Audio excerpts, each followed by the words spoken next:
So I got into the studio a little bit after Shelz and not DJ Audley. So I came in and I looked around and I'm like, you guys waiting? What are you waiting on? You waiting on the world to change? Waiting on the world to change. That's a good one. So here I am. If that is what you were waiting on. Yeah. What day is it, Shelz? The 21st. All right. Tuesday. It's a Tuesday. All right. We get a chance to choose what we want to do today, being a Tuesday. I'm not as fortunate as some who are being served coffee that they didn't mix themselves. Woyoy.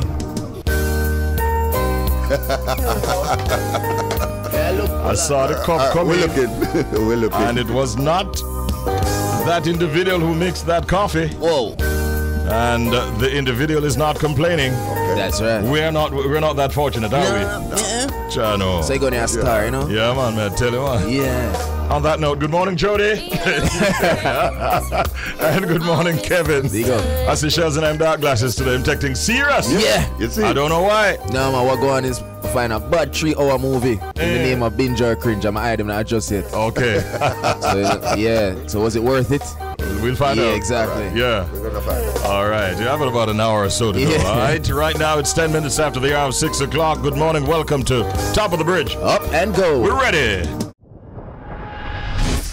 Now it's time for WTF What the Fact. All right, so the first ever Caribbean-born woman to serve the New York City's corporation was definitely Barbados-born. Yeah, man. Her name is Sylvia O. Hines Radix. So Sylvia O. Hines Radix is New York City's new corporation council, following a historic 51-0 vote by the New York City Council. Now, this appointment made her the first ever Caribbean-born woman to serve in that capacity. Now, as corporation counsel, Hines Radix leads the city's law department, primarily responsible for providing legal representation to the city, the mayor, other elected officials, and city agencies in all affirmative and defensive civil litigation. Her last position was an Associate Justice of the New York State Appellate Division, 2nd Department, where she served as an Associate Justice in 2021. Now, before her appointment to the Appellate Division, Justice Hines Radix served as administrative judge for civil matters in the 2nd Judicial District for 3.5 years. Hines Radix, the first and current president of Brooklyn-based Caribbean American Lawyers Association, CALA, was elected to the Supreme Court, King's Bounty in Brooklyn in November 2004. She served as a New York City Civil Court judge from 2002 through to 2004, spending her first year in the criminal court of Kings County. wow. Wow, that's Solid achievements. She looks, I don't know, how should I put this? She looks like Jamaican. She looks like somebody I know. Yeah, she have that, yeah, she have that I don't face. know. Yeah, Maybe what I'm really trying to say is she looks like a Jamaican that I know. yeah, she looks Yeah, familiar. she looks familiar. Yeah, she looks familiar, doesn't she? Yeah, but it's a wonderful set of achievements, and I like that dress that she's in with her shawl, brightly colored shawl, multicolored shawl over her left shoulder.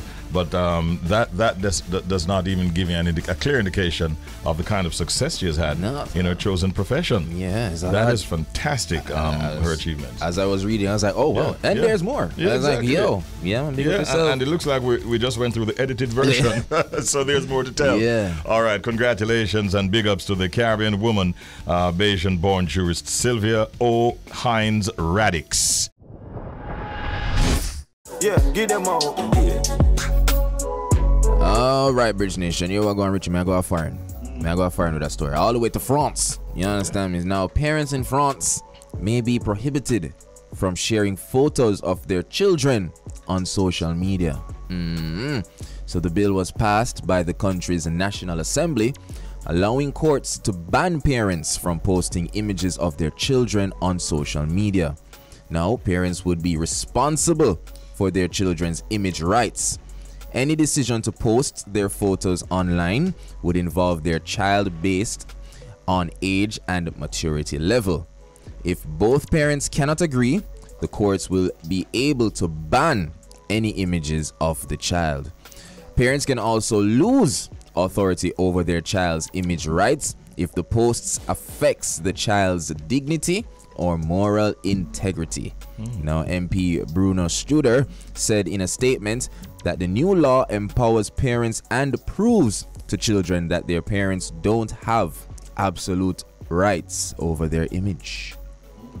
Yeah, man. Well, that a go on? That a go on, France. Kim K on here. It's crazy. Yeah, that's a new development, right? Yeah, it's new. Just came out. Yeah. Well, we don't know. Yeah. Strange and interesting at the same time. Say, yo, listen, you can't just be posting it. If so, like for example, if mommy want to post, that's why I brought up King K. Yeah. King K, because if mommy want to post the kids, but daddy don't agree, you see me? Then the courts have the right to step in and say, okay, wrap it up. Yeah. We can issue some sanctions here or something. So, hey, all right. Thanks for telling us that. Yeah. The story I wanted to carry from overseas before I swing back locally is in relation to the death, the murder of a man with some Jamaican affiliation, XXX Tentacion, that rapper that was murdered in Florida in 2018. The 3 men have now been found guilty of murdering the rapper. Wow. One of them goes by the name Jasse Onfroy. That Onfroy is the name of the rapper. The truth is that my story is just not opening up on my phone. Seem to be having a little challenge with the internet, so I can't tell you the names of those who have been found guilty, but they are going to serve some time behind bars. I got the name. Yeah, they have. So it's actually they've requested life sentences. So for Michael Boatwright, who's 28 years old. Dedrick Williams, 26 years old, and Trayvon Newsome, 24 years old. Yeah, man, found guilty of murdering the rapper. His name was Onfroy. He was popularly known as XXX Tentacion.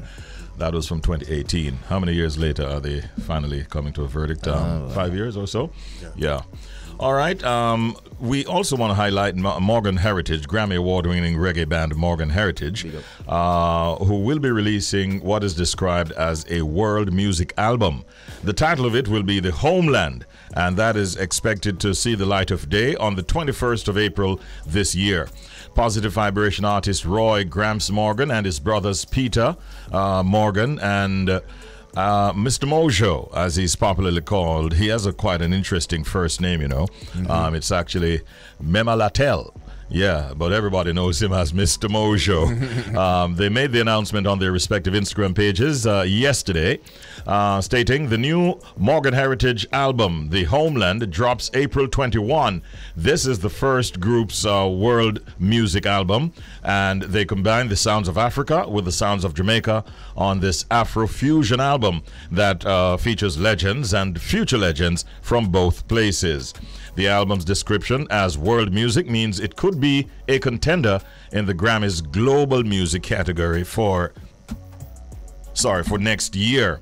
The term world music was initially used in the UK in 1987 to help differentiate music from non-Western artists. However, over the years, the term has been shunned, with the Recording Academy Grammys changing the name of their Best World Music Album category to Best Global Music Album in 2020. At the time, the Academy said that the change was done in a bid to avoid connotations of colonialism and non-African, and to make the category more sort of relevant, modern, and inclusive. But having said that, we note that Morgan Heritage seem very excited about this upcoming album, which is to be titled The Homeland, and it drops on the 21st of April. Good luck, Morgan Heritage. All right, there they are on the screens. Sounds good. When they perform, though, you know that they have their sister and another brother that also is very much a part of the group. But as far as the vocals work is concerned, Yuna. And his name is eluding me right now.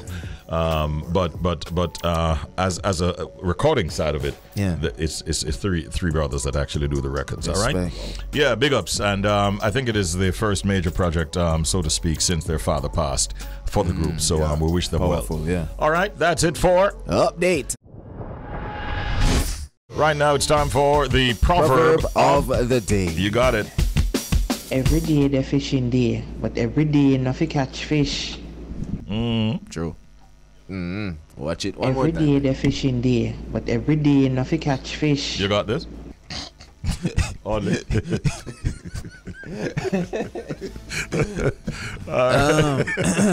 By the way, I'm focusing on the word ebry, which is spelled E-B-R-Y. Yeah, man. Anytime I see that word, I say, boy, we're deep in part of our country. Yeah, man. Yeah, man. Every day. Every day. Every day the fishing day, but every day enough to catch fish. Yeah. Or if you catch fish. It's easier for me to relate to the meaning. Yeah, same. Reward does not always follow labor. Harsh reality. Harsh reality down there. Yeah, man, I want it tough. Yeah, man, for as long as I've been working. Yeah, man, I want it tough. You know, when you work for employers, I mean, many people can relate to that. Yeah, man, tough. You know what I mean? Trust me. Yes, put in the work. Reward does not always follow labor. Yeah. Hi. I mean, some places are better than some, but and we give thanks for that. Yeah, we give thanks for that. But many people can relate to that. So think about it. That's a proverb of the day. All right, it's 6:47:30 now before the hour of 7 o'clock. And we have another feature, of course, you know to expect it. It's called Pet Peeve. The pet peeve of the morning is where someone, a member of the Bridge Nation, could be from here or from outside of here, actually tells us about something that persons do that they find annoying, irritating, and very often upsetting. This morning, it's Shelz who's got the pet peeve of the morning. All right, so what you know, man, even know so this was a pet peeve till it like happened, like at the moment. You understand me? So here we're going. Somebody ever ask you for something, Bridge Nation, like even them look for you and say, "Oh, do me a favor, no?" And when they don't get that favored response, their response is whenever you go let me a beg you nothing. Yeah. Jeez, here's Richie. If you want me get Bringle. Like I was like, yeah, you are begging. Yeah, it's okay. You understand me? But you them not get the response of them one. Go on, let me a beg you nothing. What you feel like? What you feel like? I know women go through that a lot. You feel someone a beg you? Yeah, I know women go through that a lot. So I really feel the phone when they reach me and say, "Oh, Jano," because I've heard men say to women when the women don't give them the time of day.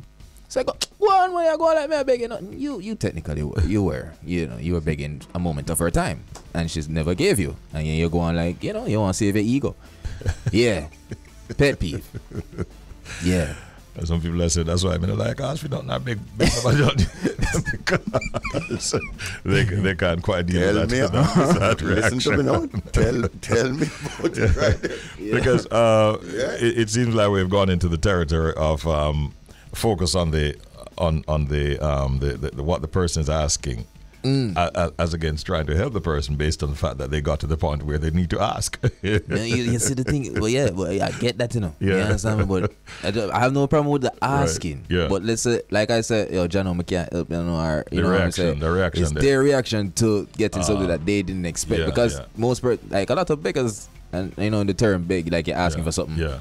Think they're choosers, like you can choose like what your response should be or choose how much you can take from the person. You're just asking a favor, so yeah, be careful. Yeah, does that stick up that? Yeah, that is it. Yeah, you don't want to go there. You really don't want to go there. We're about to get into a very interesting interview. I think it's going to be just that, looking at the Stem the Violence Project, and this aims to empower teenage moms, especially in the underserved communities of Kingston, by encouraging them to enter science, technology, engineering, and mathematics STEM careers that are in very high demand, like nursing, website development, graphic design, things like coding and product development, as well as entrepreneurship. It is said that this will help them to enter careers or start their businesses that will provide income and security for their children, and also at the same time reduce the risk of domestic violence. We have with us this morning the founder of the Stem the Violence Project, Kavelle Hylton, who basically, from my research, Kavelle has over 12 years of experience in STEM education and training, and Kavelle is also a STEM educator and education technology entrepreneur. Glad to have her with us this morning. Good morning and welcome, Kavelle. How are you today? Good morning. I'm great. Thank you for having me. Our pleasure. All right. Kavelle, talk to us a little bit about the inspiration behind the Stem the Violence Project. So the Stem the Violence Project, really that inspiration came from just observation in our society and looking at women who are better able to help themselves, who are empowered and their trajectory in terms of the path that they're able to take out of certain situations. So, for example, a young mother, you know, she has less prospects than someone who was able to finish high school and get the required qualifications, you know. And so this is really to just bridge that gap, to assist her, to empower her so that she can set herself on the right path to success. Mm-hmm.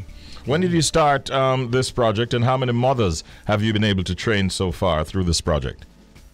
All right, so we started this project in February, and so far we have had over 50 young mothers participate in the program.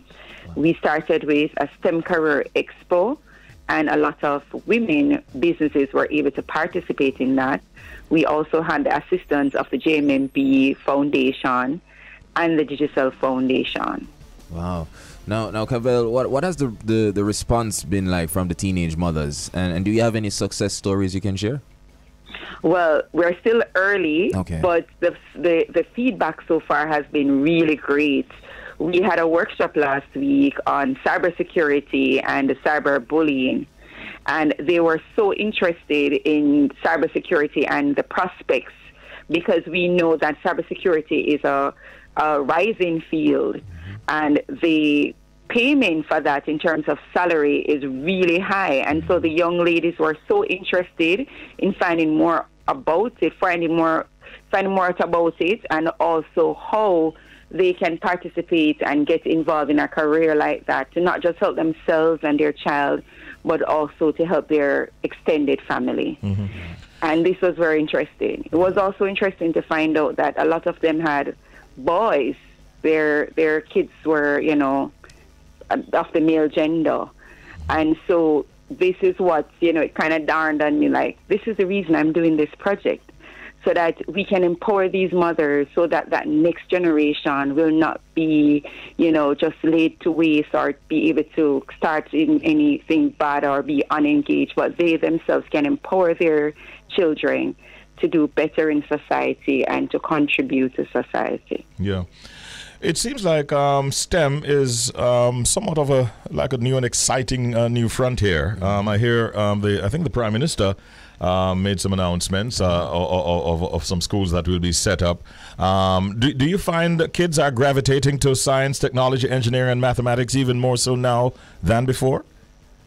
Well, I feel like we have no choice because STEM is the future, and it is our responsibility to make them aware of the possibilities in STEM education, and also how they can get involved, and also to not make it feel intimidating. Because we readily use the technology, but we don't think about how we can create from it as well and make money. And that is what my program is all about. Yes. Which are some of the communities that have benefited from the STEM to Violence project so far? So we have targeted the Women's Center Foundation of Jamaica, and they pretty much serve all the underserved communities in Kingston in terms of the young ladies who would have, you know, gotten pregnant and attending the institution. Okay. Kavelle, does the STEM to Violence project assist the girls to get into tertiary institutions? Is that a possibility to help further their studies? Definitely, okay, because I'm also the CEO of STEM Builders Learning Hub, and we offer online and on-site classes. And what I plan to do is, after this project, is to continue to mentor the girls and work with them in terms of offering workshops for their different CSEC subjects for those who are in fifth form, so that we can help them to matriculate to tertiary education. Oh, all right. So it's help even beyond whatever course they would have done through your project. Overall, highlight a little bit more about your vision for this project going forward in the next, say, 3 to 5 years. I intend to extend this project right across Jamaica to other women's centers and to other communities, because we know that teenage pregnancy is a big problem in Jamaica. And what we want to do is to ensure that these young ladies are empowered to the point where they can not just, get a better future, but they also will not have another child, but continue their education. And so I definitely want to see this project grow. I want to see, one of the young ladies said to me last week, Miss, you know that what you're doing is good? And I just had to smile because it's not the reason I'm doing it, but it's good to see that she's able to recognize the impact that the program not just have on her, but on others. Yeah, fantastic. How can persons who are interested, based on what they would have heard a while ago, make contact with you? So persons can reach out to me. We are on Instagram. We are on Facebook at STEM Builders JM. And I can also reach out to me via telephone at 876-846-4082. You can also visit our website for more information at www.stembuildersjm.com. All right. We want to thank you and commend you at the same time. And you go and have a wonderful day today. All the best to you now, Kavelle. Take care. Thank you so much for having me. All right. Our pleasure.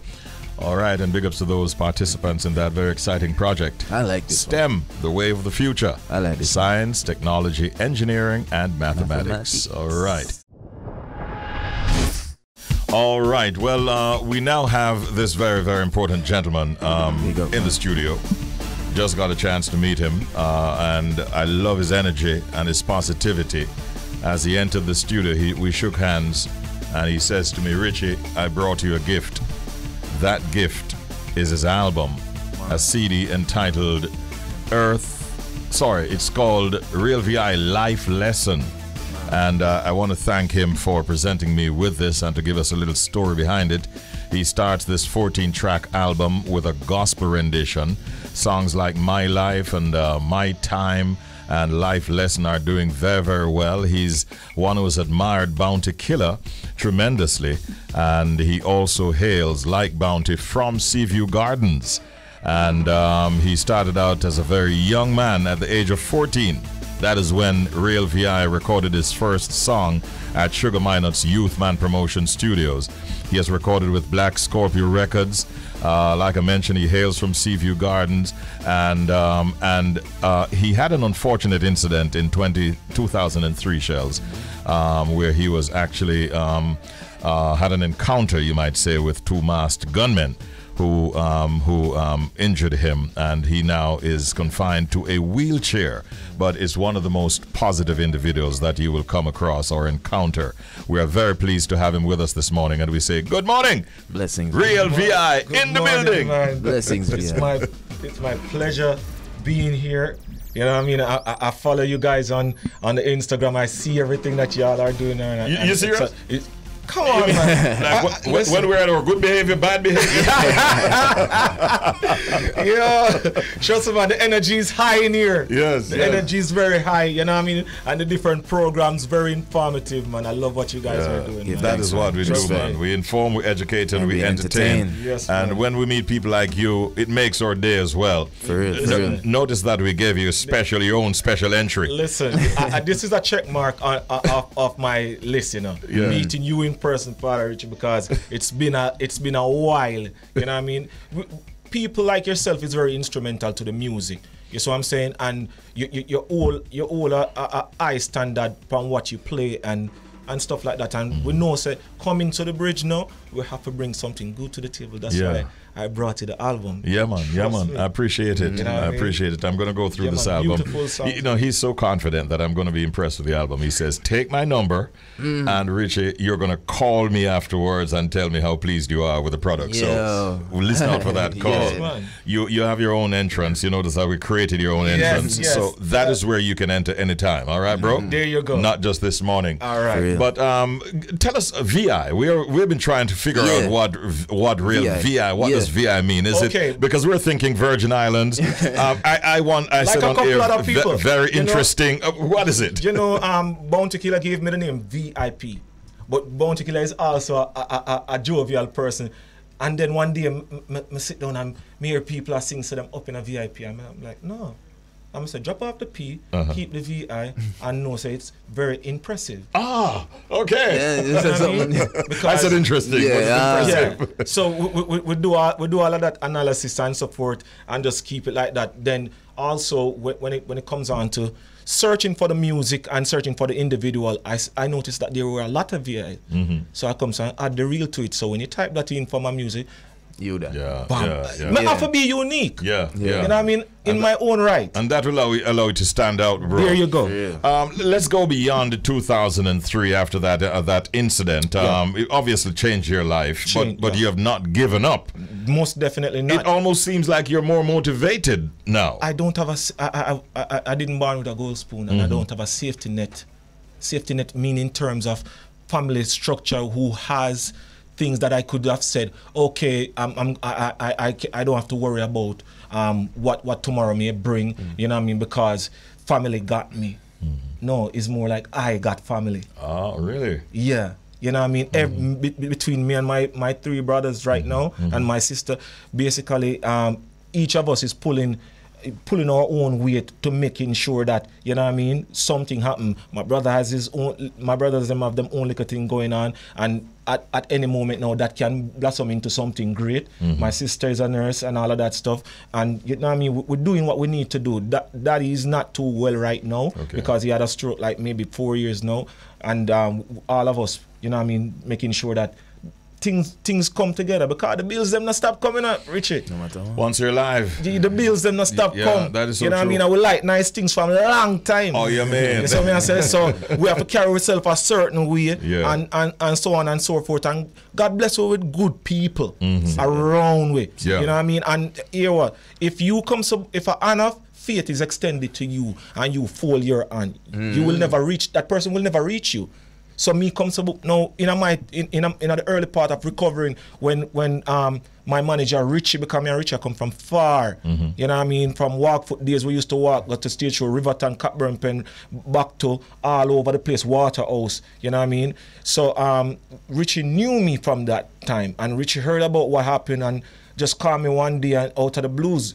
You know what I mean? And we spent like a week on the phone, and him said, so what, me already forget back in I game it. Me nah gonna make you just. What happened to you? Stop you from yes. derail your And another ambition. virgin that I was good friends with. He's in England and he called me with the same. So I realized I gotta speak to me. Yeah. He said, listen, me man, no man, I know this my born. I know this you're born for. Me have a purpose for you, and your purpose never done. Sure.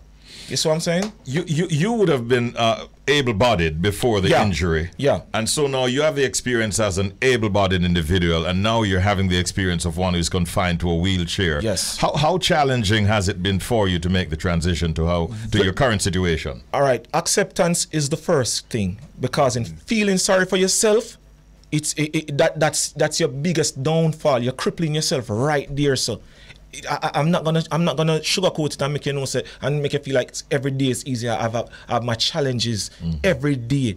You see what I'm saying? But I've always been a high-spirited person. I've always been a do it myself. There are many times even my brother would have come home and see stuff get done, and him back in the days, and him say, oh you do that. I'm say, if I tell you, you know what I have to do. You know what I mean?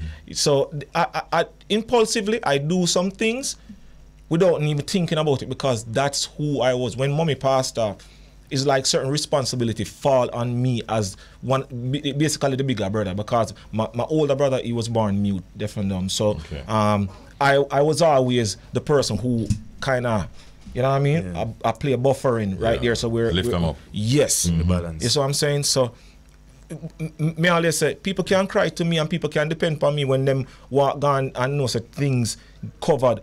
Who can I really depend on? So me just look to the Most High God. I Him my strength. I Him my, you know what I mean, my everything, and I Him open crazy doors for me right now. Respect, Father Richie, me say some things that happen right now. Me say it's only the power of God. You know what I mean? And right now, me just want to speak to everybody who feel like say, not down and out, not down and out, man. When I woke up in the hospital, you know, after a week and stuff like that, you know, and I realize say, oh, my legs them now move as yet. You see what I say? Because I've come to have sensations in my legs in more ways than, you know what I mean, than before. Okay. So but I said to myself, Father God, make my upper body strong for carry me.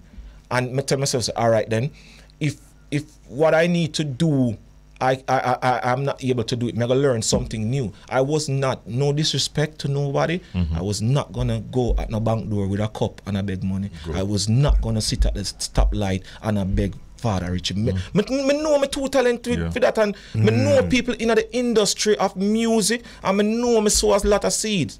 You know what I mean? And me know I'm a people's person, and I will not walk in a room and leave and my presence is not being felt. Respect, man. You have to remember me. That's what I said. So V.I, you just mentioned something a while ago. So you're a man, you go for where you want. You don't really too depend on like the sympathy and all them things in your life. So in terms of the industry, in terms of the music itself, have you been in situations where you see people kind of judge you because of it appears and not the talent? It is 10 times harder for me because right now, me just have it say, Sunfest, Rebel Salute and major shows like that, I cheat the people them from having a good show because believe you me, what I bring to the table and I have elements towards a stage performance. Don't just think I'm just gonna come and sit down in a wheelchair and sing to the people them. The voice is always listen to me. No disrespect to some artists, but you can't sing around me. See them. You know, you can't out sing me. Yeah. Respect. You know what I mean? I'm confident in that because I'm a student to the game. I was born in this. My father is an original member, Stanley and the Turbine Band. So I was groomed. You know what I mean? So and you can't go around sugar mine at them and come on, man. That are the school. Youth man promotion. You know what I mean? Yeah, so man. with that said, you know what I mean? But it's hard in the industry. As I said, it is very challenging. People will see her come and you know, where am I go? You know what I mean? You find that people kind of judge you based on your appearance, based on in the first until I open my mouth. Because trust me, big up Friends for Real and big up Benji them, Red Boom them. When me there on a Friends for Real, time and time again, persons hear me a record. I remember one late afternoon where a Rasta Virgin come to cut some dub and them stuff there, and it's like when my time now for the record and everything, him hear me a record from outside the studio, and the man said, "Yo, when him see me done record and come out and a wipe sweat, him say, you did in there sing?" The man said, "I swear say it was a Rasta Virgin in there sing." And where you get the voice from? The voice don't match the person. And I'm like, I think say John was there. I said, "Oh, Rasta, I forgot Rasta right now." You know what I mean? But that's it. Me know what I bring to the table. Cause Mr. G, big up Mr. G, you know what I mean? Him now gonna just take a unknown talent, you know what I mean? Because everything was like, this is a re-emergence, a revamp. You know what I mean? I can't look on what me do before and them stuff there. I reintroduce myself back to the people them. Yeah. So when Mr. G comes and say, all right, I'm gonna test you. And him give me and him I put out the Saturday Rebirth rhythm and him comes up and send me. Me had a couple ideas. Still me not convinced. And one day Mr. G called me and said, we're gonna voice what me, find something that I had this idea for a while. But you may never find out. I just say, yeah man, me find something, man.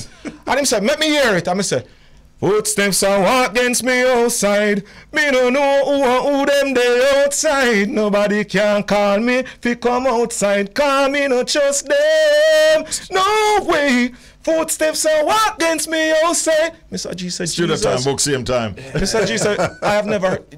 Him say, yo, you remind me of Chico. Yeah. No, this is an interesting story.